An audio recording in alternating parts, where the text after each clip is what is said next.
तो this is your chapter 9 biology, heredity and evolution. और इस बार जो है आपका इसमें हेरिडिटी और इवोल्यूशन में सिर्फ आधा ही चैप्टर आ रहा है। ओनली हेरिडिटी पढ़ेंगे इसके अंदर, ठीक है।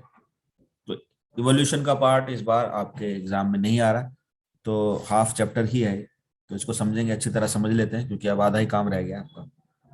ठीक है, तो चलिए स्टार्ट करते हैं इसको। तो यहाँ पर कुछ डेफिनेशन है इससे जुड़ी हुई, हेरिडिटी इवोल्यूशन। तो पढ़ लेते हैं इसको, पहले समझ लेते हैं कि हेरिडिटी क्या होता है, और इवोल्यूशन को भी समझ लेते हैं, ठीक है। लेकिन डिटेल में हम हेरिडिटी को ही करेंगे यहाँ पर, ठीक है। तो हेरिडिटी, जैसे आपने कभी सुना भी होगा कि आप किसी चीज को कोई चीज आपकी जनरेशन के अंदर पास ऑन होती रहती है ना। आपके अंदर जो कैरेक्टर्स होते हैं, जिसको हम टेक्निकल टर्म में ट्रेड्स कहते हैं, तो जब वो पास ऑन होते हैं किसी एक जनरेशन से दूसरे जनरेशन में, जो कैरेक्टर्स कह दीजिए आप इनको, या ट्रेड्स कह लीजिए, ठीक है। तो ये जब पास ऑन होते हैं एक जनरेशन से नेक्स्ट जनरेशन में, फिर उससे नेक्स्ट जनरेशन में, तो ये सिलसिला चलता है, ट्रांसमिशन जो चलता है, ठीक है ना। इन कैरेक्टर्स का, इन ट्रेड्स का पास ऑन होना एक जनरेशन से दूसरी जनरेशन में, ठीक है। तो जो जनरेशन होती है जिससे रिप्रोड्यूस होते हैं, और रिप्रोड्यूशन होने के बाद जो नई जनरेशन आती है उसको आप ऑफस्प्रिंग कहते हैं। तो एक पेरेंट से नया जो ऑफस्प्रिंग बन रहा है उसके अंदर कुछ कैरेक्टर्स होते हैं, कुछ कैरेक्टरिस्टिक्स या ट्रेड्स होते हैं। जैसे कि आपका ट्रेड्स में क्या क्या चीजें आ जाती हैं, क्या क्या चीजें होती हैं कैरेक्टर्स के अंदर, जैसे आपका हाइट क्या हो सकती है, ठीक है ना। तो जनरली जो बच्चे होते हैं उनकी हाइट्स माँ या बाप के ऊपर डिपेंड करती है, ठीक है। इसके अंदर कॉम्प्लेक्शन, आपका जो कलर है, स्किन कलर है, वो भी कहाँ से आता है हमको, वो एक हेरिडिटी होता है, इनहेरिटेंस जिसको बोलते हैं, वो चला आ रहा है बहुत लंबे समय से। तो ये सब चीजें जो बॉडी के अंदर, जो बॉडी डिजाइन है आपका, तो वो बॉडी डिजाइन जो होता है वो एक जनरेशन से दूसरे जनरेशन से में पास ऑन होता रहता है। तो इसी को हम, इसी ट्रांसमिशन को, है ना, this transmission is called heredity. तो ये बात तो आई थिंक आसानी से क्लियर हो गई होगी। बहुत सिंपल सा टर्म है हेरिडिटी, यानी किसी कैरेक्टर्स का पास ऑन होना एक जनरेशन से दूसरे जनरेशन, ठीक है। दूसरा आपका है इवोल्यूशन। इवोल्यूशन क्या है एक्चुअली? इवोल्यूशन, जैसे आपने पिछले चैप्टर में पढ़ा था रिप्रोडक्शन के अंदर, कि जब रिप्रोडक्शन होता है तो जनरली जो सेल्स होते हैं, सेल्स की कॉपी होती है, और सेल्स की कॉपी का मीन्स उसके अंदर जो न्यूक्लियस में डीएनए होता है उसकी कॉपी हो रही होती है। तो वो जो कॉपी होती है वो बहुत एक्यूरेट नहीं होती, उसके अंदर एरर्स होते हैं, जिस एरर्स की वजह से नई जनरेशन में कुछ वेरिएशंस आ जाते हैं। वेरिएशंस पढ़ चुके हैं, ठीक है।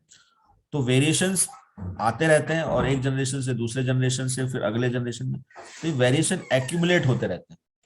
तो there is an accumulation. Accumulation मतलब इकट्ठा होना, कुछ बदलाव आया, फिर अगली जनरेशन में कुछ बदलाव आया, तीसरी जनरेशन में कुछ और बदलाव आया, चौथी में कुछ और बदलाव आया। तो ये बदलाव आते आते आते आते एक ऑर्गेनिज्म जो होता है वो इतना ज्यादा चेंज हो जाता है, अब ये आपसे कह लीजिए चेंज हो जाता है, या आप कह सकते हैं उसको डेवलप हो जाता है, एक अलग ही फॉर्म में डेवलप हो जाता है। तो इसी डेवलपमेंट को हम बोलते हैं इवोल्यूशन, यानी इवॉल्व हो जाना, एक नई चीज बन जाना। तो इसको आप ऐसे लिख सकते हैं, अगर लिखने का के लिए आपको जरूरत पड़ती है तो आप इसको लिख सकते हैं। It is a process by which new living organism is developed from an older organism gradually. धीरे धीरे होता है, ग्रेजुअली मतलब बहुत धीरे धीरे चलता है, over a long period of time, बहुत लंबे समय तक के बाद ये रिजल्ट मिलता है आपको इवोल्यूशन वाला, ठीक है। तो वेरिएशन आप पहले वाले चैप्टर में पढ़ ही चुके हो। जो डिफरेंसेस होते हैं कैरेक्टर्स में, देखिए माँ बाप के में जो चीजें हैं और बच्चों में, वो एग्जैक्टली सारी चीजें नहीं होती, कुछ चेंज हो सकता है, ठीक है। जैसे कि हम बात करें कॉम्प्लेक्शन, तो जरूरी नहीं है कि माँ या बाप पर ही हो, तो कुछ चेंज हो सकता है। बिल्कुल ऐसा नहीं कि जो कलर है बिल्कुल एग्जैक्ट कलर माँ की तरह होगा या बाप की तरह होगा, उसके अंदर कुछ चेंजेस होंगे। तो यही चेंजेस को हम वेरिएशन के नाम से जानते हैं, ठीक है। और एक वर्ड यूज होता है इनहेरिटेंस। इनहेरिटेंस जो है हेरिडिटी को ही बोला जाता है, जो प्रोसेस है, यानी पास ऑन होने का जो प्रोसेस है ना, जो चला जा रहा है, चलते जा रहा है, चलते जा रहा है, हेरिडिटी का ही प्रोसेस को हम इनहेरिटेंस कहते हैं। तो ये कुछ बेसिक वर्ड्स हैं जिसको आपको पता होना चाहिए, ठीक है। अब आगे हम डिटेल में हेरिडिटी पढ़ेंगे, लेकिन उससे पहले हेरिडिटी को ही हम समझेंगे, और उसके अंदर वेरिएशन को अच्छी तरह समझ लेते हैं कि वेरिएशन की इंपॉर्टेंस क्या है, ठीक है। तो यहाँ पर जो डायग्राम आप देख रहे हो लेफ्ट साइड में, इस डायग्राम को देखिए। इस डायग्राम में, ये डायग्राम क्या है, कोई ये रोबोट वगैरह नहीं है एक्चुअली। ये अर्थ के ऊपर एक ऑर्गेनिज्म है जो बहुत पहले से है, हमसे भी पहले से, हम कह सकते हैं ह्यूमन बीइंग से भी पहले से है ये, और यह है बैक्टीरिया। हम बैक्टीरिया का एग्जांपल से समझते हैं एक्यूमुलेशन। एक्यूमुलेशन मतलब इकट्ठा होना, ठीक है ना, ये मैंने अभी बात की आपको। एक्यूमुलेशन ऑफ वेरिएशन जो होता है दैट लीड्स टू, है ना, accumulation of variation leads to evolution. जब ये इकट्ठा होता रहता है तो वही इवोल्यूशन होता है, ठीक है। अब यहाँ देखेंगे कि हम यहाँ इस स्लाइड में ये समझ रहे हैं कि आपका वेरिएशन इंपॉर्टेंट क्यों है, ये समझेंगे। और हम इसका एग्जांपल ले रहे हैं बैक्टीरिया का, ठीक है ना। Bacterium is an example. और आप देखें, जैसे मान लीजिए स्टार्टिंग में आपने एक बैक्टीरिया लिया, तो बैक्टीरिया ऐसा होता नहीं है, तो एक बड़े, एक समझाने के लिए इस तरह का डायग्राम है ये, है ना। बहुत ही एक तरह से मशीन टाइप बना हुआ चीज है, लेकिन इसको बैक्टीरिया की तरह समझा समझा गया। इसमें हेड दिया गया है, एक बॉटम दिया गया है, तो सिर्फ समझाने के लिए कि ये मान लीजिए बॉडी डिजाइन है बैक्टीरिया का। अब उससे उसकी नई जनरेशन जब आती है, तो जैसे वेरिएशन आ जाता है, तो वेरिएशन में आप देख रहे हो कि ये वाला जो इसका ऑफस्प्रिंग है, उसका हेड में कुछ चेंज आ गया, कुछ वेरिएशन इस तरह का है इसके अंदर। और यहाँ देखेंगे इसका बॉटम जो है, उसमें कुछ चेंज यहाँ पर है ना।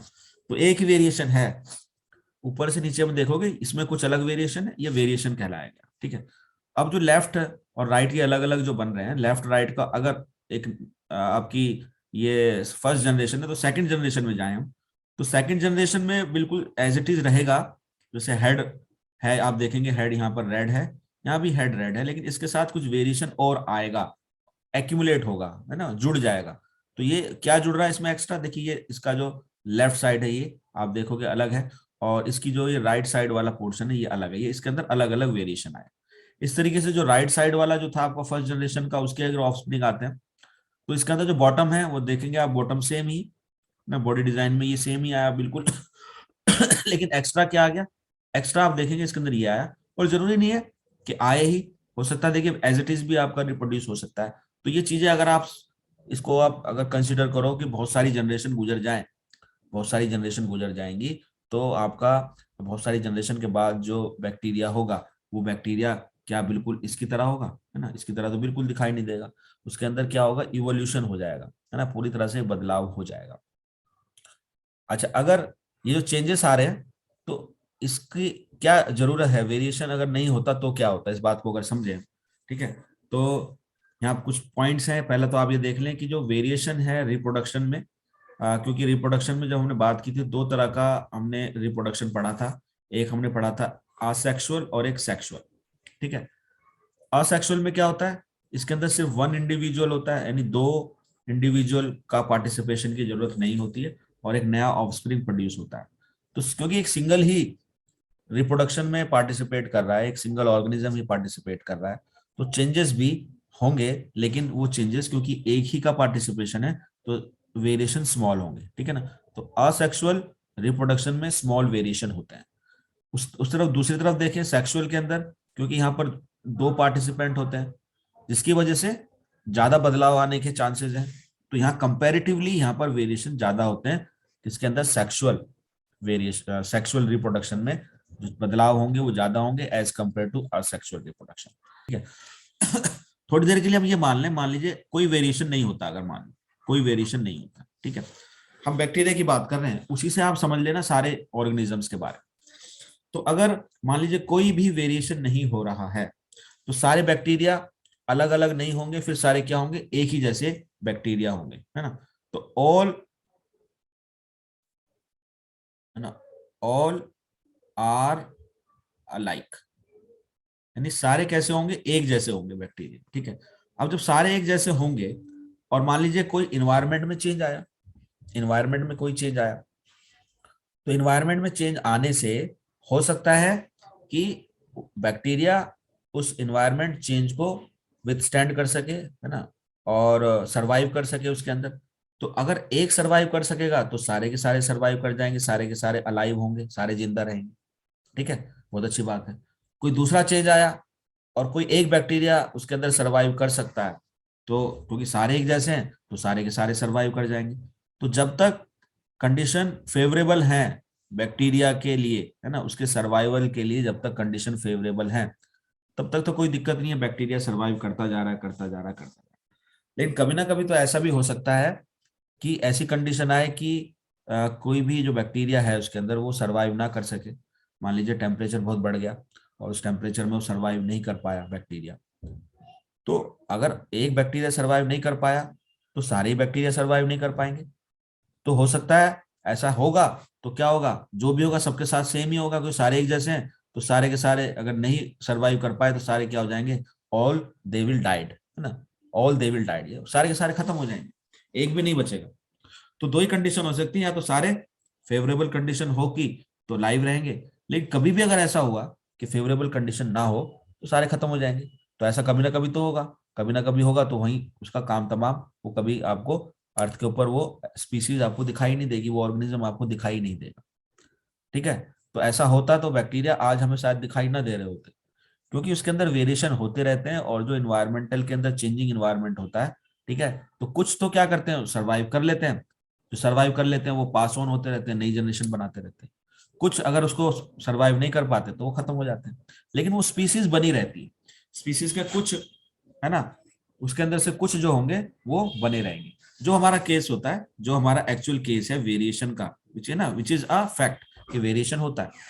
तो जब वेरिएशन होता है तो चेंजेस होते हैं सभी ऑर्गेनिजम्स के अंदर, सभी बैक्टीरिया अलग अलग तरह के होंगे। तो अगर मान लीजिए कोई बदलाव आता है और कुछ उस बदलाव को कुछ तो सपोर्ट कर सकते हैं, कुछ सरवाइव कर सकते हैं, तो क्या होगा, कुछ उसके अंदर अलाइव रहेंगे, और कुछ नहीं कर सकते तो कुछ उसके अंदर मर जाएंगे, खत्म हो जाएंगे। लेकिन सारे, ऐसा कभी नहीं आएगा कि सारे खत्म हो जाएं, क्योंकि कोई भी कंडीशन होगी कुछ ना कुछ को फेवर करेगी, तो कुछ जिंदा रहेंगे, कुछ खत्म हो जाएंगे। तो कभी कंडीशन ऐसी नहीं आई कि सारे मर जाएं, सारे खत्म हो जाएं। ठीक है, जैसा इसका लेटेस्ट एग्जांपल आप अच्छे तरीके से समझ सकते हो, आजकल देखिए कोरोना चल रहा है। तो कोरोना बहुत से लोगों को हुआ, ठीक है, तो हमारे अंदर वेरिएशन है, जिसकी वजह से जितने लोगों को कोरोना हुआ है उसके अंदर उनका सभी का जो इम्यूनिटी सिस्टम है वो वेरी करता है। सबका इम्यूनिटी सिस्टम अलग अलग है ना। हम हैं तो ह्यूमन बीइंग, लेकिन सब अलाइक नहीं है, एक जैसे नहीं है। हमारे अंदर कैरेक्टर्स अलग अलग है, हमारे इम्यूनिटी सिस्टम सभी का अलग अलग है। तो कुछ लोगों ने तो उस कोरोना का जो वायरस है उसको विथस्टैंड किया उसके सामने, और उससे मतलब कि अपने आप को बचा लिया ना। कुछ उसका इम्यूनिटी सिस्टम कमजोर था तो वो खत्म हो गए। तो ये एग्जांपल है कि ह्यूमन बीइंग्स जो हैं वो बने हुए हैं, ठीक है, क्योंकि उसके अंदर वेरिएशन है। बहुत सारे जो बीमारियां होती हैं, कुछ उससे लड़ पाते हैं, इम्यूनिटी सिस्टम, है ना, विथस्टैंड कर पाता है, कुछ नहीं कर पाता। तो कुछ खत्म हो गए, बहुत से लोग इसके अंदर, बहुत से लोगों ने जान गंवा दी अपनी, है ना। लेकिन सभी ने ऐसा, सभी के साथ ऐसा नहीं हुआ। तो बड़ा अच्छा एग्जाम्पल है वेरिएशन का। बहुत बड़ा फायदा यह है कि कोई भी स्पीसीज जो होती है वो एग्जिस्ट करती है अर्थ के ऊपर। ये हम अच्छी तरह से रिप्रोडक्शन में भी इसको डिटेल में समझ चुके हैं। तो यहाँ आपने इसको और अच्छी तरह समझ लिया होगा with this example of bacteria. 3 points हैं सिग्निफिकेंस को लेकर। फर्स्ट पॉइंट आपका है, the significance of a variation shows up only if it continues to be inherited by the offspring for several generations. ठीक है, तो इसका महत्व या इसका इंपॉर्टेंस तभी है जब आप बहुत सारी जनरेशंस तक, है ना, इसके अंदर वेरिएशन आप देखते रहो। ठीक है ना। और दूसरा सबसे बड़ा इसका एडवांटेज क्या है वेरिएशन का, जो भी हमने ज्यादा उसके ऊपर ही फोकस किया, वो ये था कि वेरिएशन जो होता है स्पीसीज में, is that it increases the chances of it survival. ठीक है ना, इन अ चेंजिंग इन्वायरमेंट। ठीक है, चेंजिंग इन्वायरमेंट बदलता रहता है, तो ये बहुत ज्यादा एडवांटेज है कि हमारे जो चांस होते हैं सर्वाइवल के किसी भी ऑर्गेनिजम्स के, वो बढ़ जाते हैं। ठीक है, तो यानी बहुत इंपॉर्टेंट है ये, और यानी ये कह सकते हैं वाइटल है, it is vital for survival. तो 3-4 पॉइंट आपके हैं जिसमें आप इसको लिखकर बता सकते हो। ठीक है, अब वेरिएशन जो होता है ये भी दो तरह का होता है। एक होता है आपका सोमैटिक वेरिएशन, और एक होता है आपका जर्मिनल वेरिएशन। ठीक है, ये ज्यादा आपका सिलेबस में नहीं दिया हुआ है, तो थोड़ा सा मैंने पार्ट यहाँ सिर्फ जोड़ दिया, somatic variation and germinal variation. तो यहाँ पर थोड़ा सा हम समझेंगे जो हमारा जो बेसिक है और हेरिडिटी का, है ना, उसके ऊपर है ये, कि हमारे अंदर जो इनहेरिट होता है, जो वेरिएशन हमारे क्या कहते हैं इंसेस्टर से मिलते रहते हैं हमको, तो वो हमारे यानी कि डीएनए के थ्रू आपके जो आते हैं वो जर्मिनल वेरिएशन कहलाते हैं।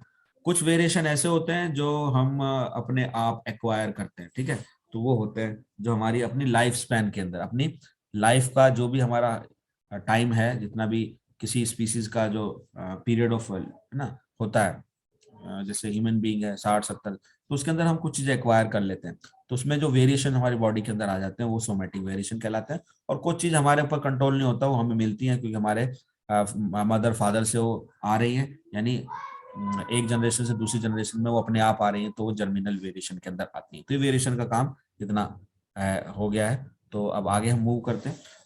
अब हम बात करेंगे यहाँ पर कैरेक्टर्स को और अच्छी तरह से समझेंगे।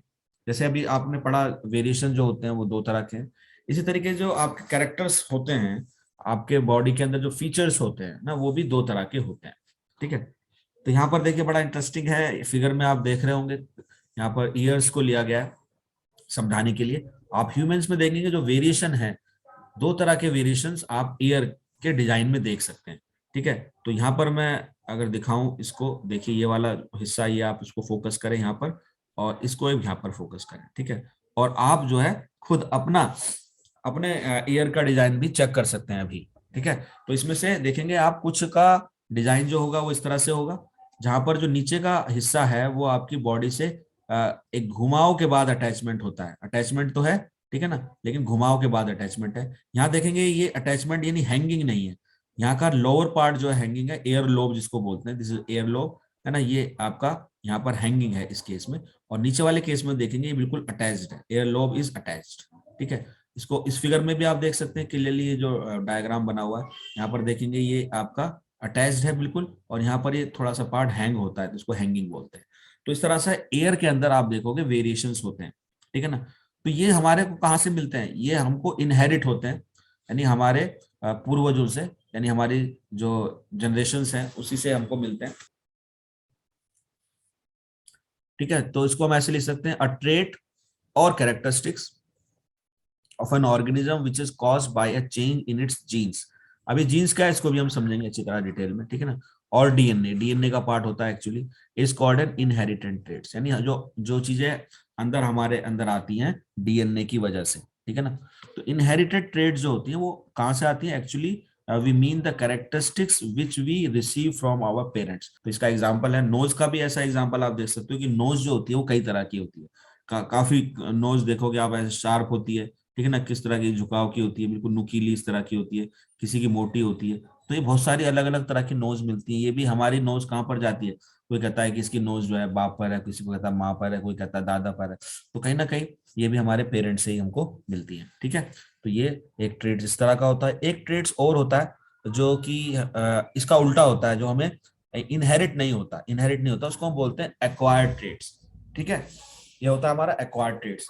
तो ये क्या होता है देखिए, अ ट्रेट, है ना, और इसको टेक्निकली ट्रेट कहा जाता है, वैसे कैरेक्टरिस्टिक है of an organism which is not inherited, जो हमें हमारे पेरेंट्स से नहीं मिलता, इनहेरिटेड नहीं होता, बट डेवलप्ड, लेकिन ये डेवलप होता है in a response to the environment, is called an acquired trait. मतलब क्या है, मतलब ये है कि मान लीजिए, देखिए यहाँ पर आप देखेंगे कि पेरेंट्स हैं ठीक है, ये फादर है, ये मदर है, और इन्होंने क्या किया कि इन्होंने जिम ज्वाइन किया हुआ है, और जिम के थ्रू इनकी जो बॉडी है वो काफी डेवलप हो गई है ना, काफी फिजिकल बॉडी है, स्ट्रॉन्ग बॉडी इनकी हो गई। लेकिन अगर अगर इनका जो ऑफस्प्रिंग होगा, जो न्यू बॉर्न होगा, तो क्या इनके अगर मान लीजिए सिक्स पैक एब्स हैं दोनों के, तो क्या इनका जो बच्चा होगा उसके भी सिक्स पैक एब होंगे? जैसे आप यहाँ देख सकते हो, बच्चा है अगर मान लीजिए इसका, तो ये तो नॉर्मल होगा। ठीक है, ऐसा नहीं है कि ये जो इनके कैरेक्टर्स हैं जो इनके अंदर डेवलप किए इन्होंने, तो इनको भी पहले से तो नहीं मिले थे, इन्होंने अपने लाइफ टाइम के अंदर उसको अचीव किया, है ना, मेहनत की, अपने सिक्स पैक एब बनाए। लेकिन ये जो कैरेक्टर्स जो आए इनकी बॉडी के अंदर, ये इनके लाइफ टाइम के अंदर इन्होंने डेवलप किए, तो इसको यानी एक्वायर किया उन्होंने, तो इसलिए इसको कहा जाता है एक्वायर्ड ट्रेड्स। तो या तो एक्वायर्ड ट्रेड्स होते हैं या इनहेरिटेड ट्रेड्स होते हैं, दो ही तरह के हो सकते हैं। ठीक है, तो जो हम खुद बनाते हैं, खुद एक्वायर करते हैं, जो हम ट्रांसफर नहीं कर सकते, वो हमारे बच्चों में नहीं जा सकते। ठीक है, मान लीजिए किसी का उंगली कट गई, ठीक है ना, किसी की उंगली कट गई, तो क्या उसके बच्चा जब पैदा होगा तो उसके उसकी भी उंगली कटी हुई होगी? नहीं, ये हमारे बॉडी के अंदर डैमेज आया आफ्टर, है ना, आवर बर्थ, बर्थ के बाद कुछ चेंजेस आए, तो ये हमारा एक तरह से एक हम अपने आप को चीज डेवलप कर रहे हैं, एक्वायर कर रहे हैं, सिंपल सी बात है, तो उसको हम एक्वायर ट्रेड्स कहते हैं। तो दो तरह के ट्रेड्स होते हैं, तो ये बात आपको क्लियर हो गई होगी, इनहेरिटेड एंड एक्वायर्ड ट्रेड्स क्या होते हैं। अगर डिफरेंस लिखने के लिए आए तो आप डिफरेंस भी अच्छे तरीके से यहाँ समझ जाएंगे। तो पहला पॉइंट्स आप देखिए क्या है, पहला पॉइंट्स है एक्वायर्ड ट्रेड्स में, these are the traits which are developed in an individual due to special conditions. ठीक है, आपने जिम वगैरह ज्वाइन किया, ऐसी कंडीशन ली तो आपके अंदर वो चीजें आ गई। लेकिन इनहेरिटेड में तो आपको पहले से मिल जाती है। These are traits which are pass from one generation है ना टू द नेक्स्ट जनरेशन। दूसरे पॉइंट में आप इसको लिख सकते हैं, they can not be transfer to the progeny. अभी प्रोजनी क्या होता है, ये भी एक ऑफस्प्रिंग का दूसरा ही टेक्निकल नाम है, बायोलॉजिकल नाम है। ठीक है, ऑफस्प्रिंग, न्यूबॉर्न, हम उसको प्रोजनी भी कह सकते हैं। ठीक है, तो दूसरे पॉइंट के इसके रेस्पॉन्स में भी क्या कहते हैं, they get transfer to the progeny, यानी ये नए ऑफस्प्रिंग के अंदर ट्रांसफर हो जाती हैं, माँ बाप से बच्चों के अंदर जा सकती हैं।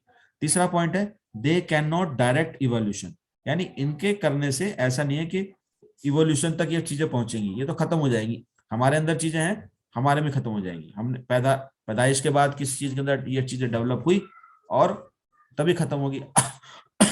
आगे कोई पास ऑन ही नहीं हो रही है तो इसका कोई भी कंट्रीब्यूशन इवोल्यूशन के अंदर नहीं है। लेकिन ये जो चीजें एक्यूमुलेट होते होते कहाँ पहुंच जाती है, इवोल्यूशन तक पहुंचती है।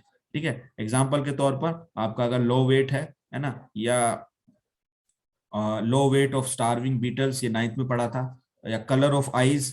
तो चलिए अब कुछ बेसिक चीजें हो गई। अब हम बात करेंगे, बहुत ही इंपॉर्टेंट कैरेक्टर है इसके अंदर, जॉर्ज जॉन मेंडल। ठीक है ना, ये बहुत इंपॉर्टेंट पर्सनैलिटी है मेंडल, और इसके बारे में थोड़ा बात कर लें। ये 1822 से लेकर 1884 तक, ठीक है ना, इनका लाइफ टाइम रहा, यानी आप देख सकते हो लगभग 64 ईयर्स।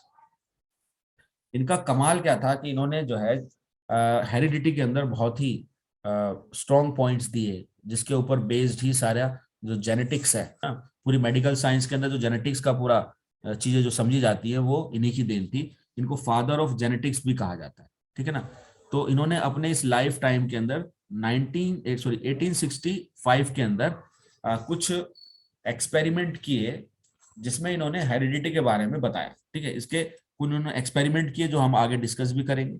ठीक है, और वो क्या थे एक्चुअली, उन्होंने इसको समझाने के लिए एक पौधे का लिया, जो कि मटर का पौधा होता है ना, प्लांट ऑफ पीस, और उसके ऊपर कुछ एक्सपेरिमेंट किए थे। जैसे यहाँ क्वेश्चन आप देख रहे हो कि जो ट्रेड्स होते हैं, जो पास ऑन होते हैं, आखिर ये कैसे होते हैं, वो इज रेस्पॉन्सिबल, कि कौन है जो एक जनरेशन से दूसरे जनरेशन में इस चीज को लेके जा रहा है। तो ये चीज हम समझते हैं, इन्होंने बताई कि जीन्स जो है, जीन्स, ठीक है ना, ये जीन्स अब हम पढ़ेंगे इसको डिटेल में। They are responsible for transferring traits, यही है जिम्मेदार इस ट्रेड्स को एक जनरेशन से दूसरे जनरेशन में ले जाने की। तो इन्होंने कुछ रूल्स भी बताए, लेकिन रूल्स जो थे सारे बेस्ड थे एक्सपेरिमेंट के ऊपर। चलिए, ये जो था जीन्स जो थे बहुत इंपॉर्टेंट पार्ट प्ले करते हैं हेरिडिटी के अंदर। ठीक है, तो इसको हम समझेंगे। एक एक कुछ टर्म्स हैं, इनके एक्सपेरिमेंट को समझने से पहले कुछ हम टर्म्स के बारे में समझेंगे, क्योंकि जो टर्मिनोलॉजी है वो बहुत इंपॉर्टेंट है, कि हम किस वर्ड का यूज करते हैं, उसका मतलब क्या है। तो वो चीजें समझ में आ जाएंगी तो आपको जो इनका एक्सपेरिमेंट है वो भी समझ में आ जाएगा। ठीक है, तो चलिए अब हम मूव करते हैं नेक्स्ट स्लाइड के ऊपर। अब ये स्लाइड जो है बहुत इंपॉर्टेंट है। ठीक है, इसके बाद ये कुछ इंपॉर्टेंट टर्म्स है। पहली टर्म्स हम जीन्स को ही समझते हैं, जीन्स आखिर होता क्या है। ठीक है, आपने पहले भी इसके बारे में पढ़ा होगा। तो यहाँ देखिए जीन जो होता है, देखिए सेल, आप देखिए पहले यहाँ पर ये सेल देख रहे हो आप इस फिगर के अंदर। ठीक है, ये सेल है, सेल का कोई भी स्ट्रक्चर हो सकता है। सेल के अंदर क्या है, ये न्यूक्लियस है, ये आप देख रहे हो सेल के अंदर न्यूक्लियस है। तो यहाँ पर देखिए डायग्राम में सेल है, सेल के अंदर न्यूक्लियस है। न्यूक्लियस के अंदर कुछ धागे की तरह एक एलिमेंट होता है जिसको हम बोलते हैं क्रोमोसोम्स। ठीक है, ये क्रोमोसोम्स, ठीक है, न्यूक्लियस के अंदर होता है क्रोमोसोम्स, आप देख रहे हो ये क्रोमोसोम्स है। ठीक, और देखो दो, ये एक जोड़ा टाइप है, क्रोमोसोम्स इस तरह से जोड़े टाइप में होता है। और इस क्रोमोसोम्स के ऊपर आप ऐसा समझ ले जैसे कि एक रील, आप देखते हो ना धागे की रील होती है, उसको आप इमेजिन कीजिए, और उसके ऊपर धागा लिपटा हुआ होता है। तो धागा, रील पूरी आप रील को समझें, वो एक क्रोमोसोम्स है। और उस धागे को अगर आप खींचते हैं तो बहुत लंबा हो जाता है। तो वो धागा क्या है, वो धागे को आप समझ लीजिए, वो उस रील के ऊपर लिपटा हुआ जो धागा है वो कहलाता है आपका डीएनए।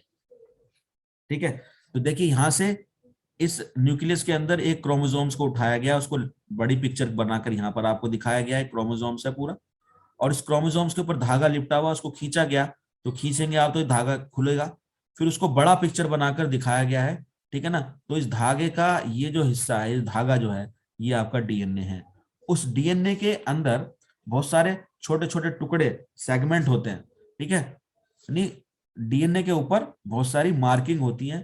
तो आप इसको, ये जो एक रेक्टेंगल बना गया, इतना अगर हिस्सा आप सिर्फ स्टडी करते हो डीएनए का, छोटा सा एक हिस्सा जो कहलाता है जीन। आई बात समझ में? तो सेल है, सेल के अंदर न्यूक्लियस है, न्यूक्लियस के अंदर होते हैं क्रोमोसोम्स। क्रोमोसोम्स क्या होते हैं? It is a thread like structure. These are thread like structure.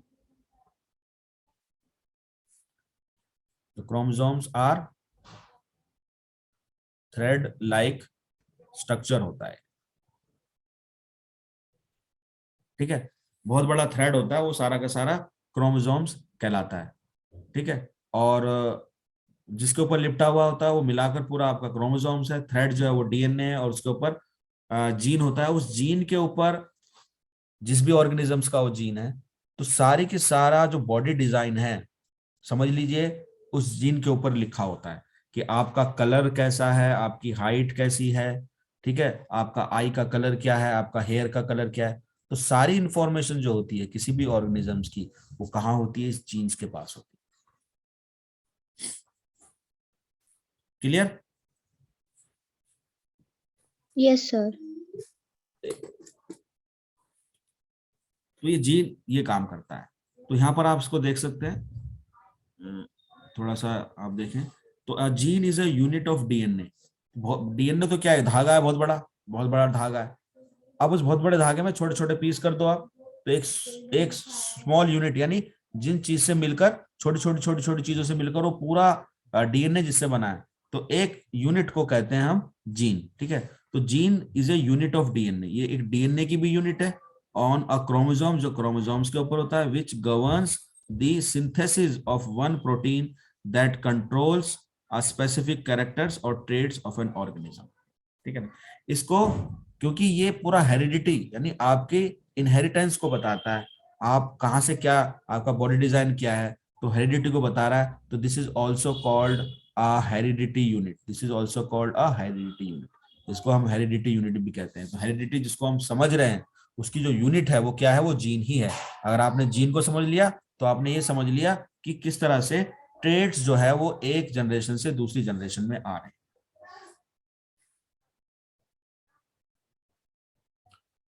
तो दूसरी टर्म जो है, अब बड़ी इंपॉर्टेंट टर्म्स है। अब देखिए एक चीज बहुत इंपॉर्टेंट यहाँ पर है जो आपको याद रखनी है, वो ये है कि जीन्स जो होते हैं ना, वो अकेले काम नहीं करते। किसी भी आपकी बॉडी के अंदर कोई भी कैरेक्टरिस्टिक्स है, कोई भी ट्रेट्स है, तो उसको बताने के लिए, उसको समझाने के लिए, या उसको डिसाइड करने के लिए, आपका कोई भी कैरेक्टर है, मान लीजिए आपकी हाइट ही है तो आपकी हाइट के लिए क्या होगा? आपकी हाइट जो है, किसी भी ऑर्गेनिजम्स की हाइट या आपकी हाइट मान लीजिए, तो उसके लिए क्या होगा? एक जीन होगा आपके सेल के अंदर। आपका जो हेयर कलर है, आपका जो हेयर कलर है, उसके लिए भी क्या होगा? आपके डीएनए में एक जीन अलग होगा। तो हर चीज के लिए जीन होता है, ठीक है ना। आपका जो स्किन कलर है, ठीक है ना, स्किन कलर कैसा है आपका, उसके लिए भी क्या होगा? जीन होगा। तो इस जीन को थोड़ा सा और समझते हैं कि ये जीन किसी भी कैरेक्टरिस्टिक्स के लिए डिसाइड करने के लिए, जीन के दो फॉर्म होते हैं, two forms, there are two forms of a single characteristics. अगर हम हाइट को लेकर चलें तो उसके लिए भी दो होंगे। जहां देखिए डायग्राम में आप देख सकते हैं, नीचे एक जीन है, तो जीन के दो फॉर्म होते हैं। ये फॉर्म नंबर 1 हो गया, ये फॉर्म नंबर 2 हो गया, ठीक है ना। तो genes are represented by letters. तो अगर हम इसको समझते हैं, किताबों में जीन को पढ़ते हैं, तो हम उसको समझने के लिए लेटर्स का इस्तेमाल करते हैं, ठीक है ना। और एक कैरेक्टरिस्टिक्स के लिए सेम लेटर का यूज होता है। मान लीजिए अगर आप हाइट की बात कर रहे हैं, जैसे ये आपकी हाइट है, ठीक है। अगर आप हाइट को समझना चाह रहे हैं तो उस हाइट के लिए एक जीन होगा, यानी यहाँ पर ये क्या है? जीन जो है। अब हम किसका जीन की बात कर रहे हैं? हाइट के जीन की बात कर रहे हैं। तो अब उस जीन के लिए, उस हाइट के लिए जीन के दो फॉर्म होंगे। हर एक फॉर्म को कहा जाता है एलएल। जीन पेयर में वर्क करता है, यानी जीन, सेम जीन के दो फॉर्म होते हैं, दोनों फॉर्म को हम एलएल बोलते हैं, और वो लेटर से रिप्रेजेंट करते हैं। तो जैसे हाइट है, तो हाइट आपकी कैसी होगी? टॉल होगा या शॉर्ट होगा? तो टॉल के लिए अगर हाइट बड़ी है, यानी एक जो उसका फॉर्म होता है वो उस कैरेक्टर्स को बढ़ाने की कोशिश करता है और एक उसको घटाने की कोशिश करता है। तो हाइट को बढ़ाना तो कहलाया जाएगा टॉल, और हाइट को घटाना तो कहलाया जाएगा शॉर्ट।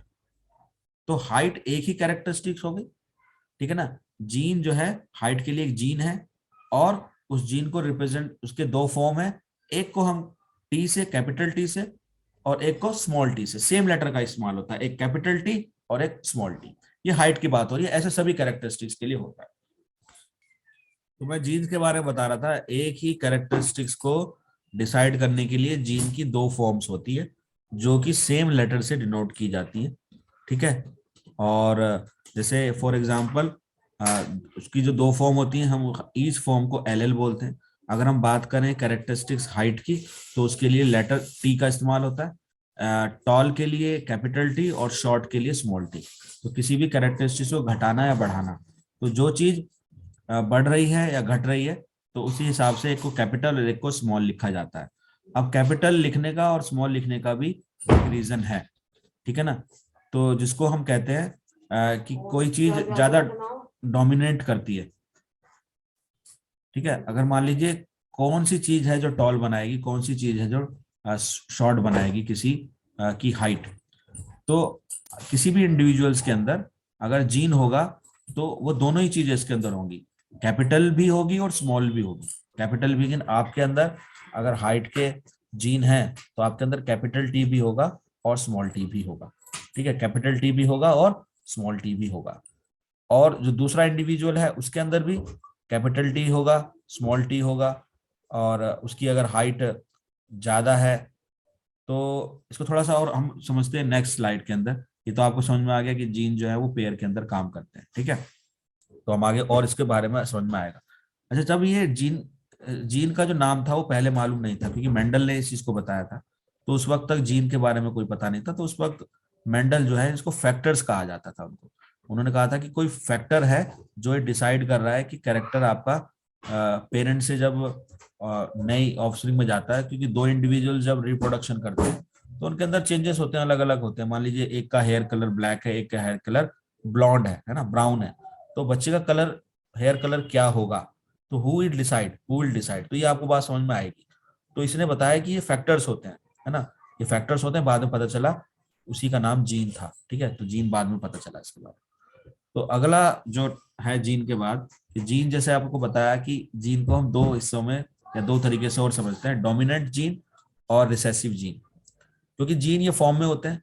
तो डोमिनेंट जीन क्या होता है, जो डोमिनेट करे, यानी कि अगर कोई भी बच्चा है या कोई दो लोग हैं, तो उसमें किसी बात को डिसाइड करना हो तो उसमें कौन डिसाइड करता है ना। कोई होता है उसके अंदर एक ऐसा जिसका ज्यादा पावर होती है, ज्यादा एग्रेसिव होता है, वो अपनी बात को मनवा लेता है, तो हम कहते हैं वो ज्यादा डोमिनेट कर रहा है, उसकी, है ना, ज्यादा हिस्सेदारी दिखा रहा है या ज्यादा अपनी बात को मनवा रहा है। तो ऐसा जीन जो अपनी बात को मनवा ले, है ना, या ये कहे कि भाई मैं हूं तो जो मेरा कैरेक्टर है वही ज्यादा स्ट्रांग होगा, ठीक है। तो the gene which decides the appearance of an organism even in the presence of an alternate gene, क्योंकि जीन के दो फॉर्म होती है ना, तो एक फॉर्म कैपिटल, एक फॉर्म स्मॉल, तो is known as dominant gene. जो अपनी बात उनमें से बनवा ले उसको हम कहते हैं डोमिनेंट जीन। इसी को हम, क्योंकि हमने लेटर भी बताया कि लेटर से रिप्रेजेंट किया जाता है, एक कैपिटल से और एक स्मॉल से। तो जो डोमिनेंट जीन है उसके लिए कैपिटल का इस्तेमाल किया जाता है ना, capital letter is used for that. तो जो अपनी बात मनवा रहा है उसको कैपिटल कैपिटल जीन से रिप्रेजेंट करते हैं, ठीक है। और ये अकेला ही अपनी बात मनवा लेता है, क्योंकि जब दो होते हैं, ये दो फॉर्म में होते हैं, और किसी ऑफस्प्रिंग में मान लीजिए एक कैपिटल है और एक स्मॉल है, तो उसका हाइट कैसी होगी, क्योंकि उसके अंदर कैपिटल टी है तो वो डोमिनेट करता है, वो कहता है भी मैं तो इसकी हाइट को बड़ा करूंगा, और वो बड़ी रहती है उसकी हाइट। यानी कि अगर कैपिटल टी और स्मॉल टी ये दोनों एल एल हैं उसके अंदर, तो उसका जो हाइट होगी वो क्या, कौन डिसाइड करेगा, कैपिटल वाला डिसाइड करेगा, जिसको हम डोमिनेंट जीन बोलते हैं। उसी तरह दूसरा जो जीन होता है, जो छोटे वाला, जिसको हम स्मॉल लेटर से रिप्रेजेंट करते हैं, that is recessive gene. The gene, है ना, which can decide the appearance, ये भी डिसाइड कर सकता है, अपीयरेंस को ये भी डिसाइड कर सकता है, लेकिन of an organism only in the presence of another gene known as recessive gene. Another gene यानी एक चीज, यहाँ एक वर्ड मिसिंग है, यहाँ पर एक चीज और जोड़ लेंगे, another identical gene, another identical gene, यानी उसके जैसा एक और मिलेगा।